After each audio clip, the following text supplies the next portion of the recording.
அனைவருக்கும் வணக்கம். நான் உங்கள் கணியன் பழனிக்குமார். கீழ்கண்ட படத்தில் உள்ள முக்கோணங்களின் எண்ணிக்கை என்ன? இதுக்கு வேறு ஒன்றும் இல்லை, ஏற்கனவே சொன்னேன், அடிப்பக்கத்தில் போடணும். 1 2 3 4 5 6. பெரிய நம்பர் என்ன? 6. அப்போ எண் என்னது? 6. அவ்வளோதான். இதுக்கு ஒரு ஃபார்முலா சொல்கிறேன். n × n + 2 2n + 1/8. அவ்வளோதான். இதில் n என்னது? 6.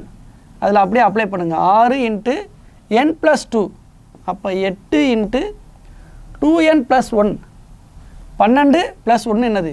13 /8. இது 1. அப்போ என்ன வருது? 78.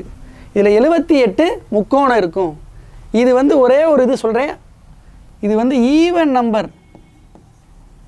அதுக்கு இந்த ஃபார்முலா நல்லா நான் வச்சுக்கேன். ஈவன் நம்பர்னால் 6, இரட்டைப்படை எண். ஆட் நம்பர் அதுக்கு வேறு ஒன்றுமே இல்லைப்பா, இதோட சேர்த்து -1 போட்டுக்கோங்க. அவ்வளோதான். அது அடுத்தடுத்து நம்ம பார்ப்போம். இது வந்து உங்களுக்கு ஹோம்ஒர்க் சம்பா. இதை நீங்கள் வந்து செஞ்சு கமெண்ட் செக்ஷனில் பதிவு பண்ணுங்கள். நன்றி, வணக்கம்.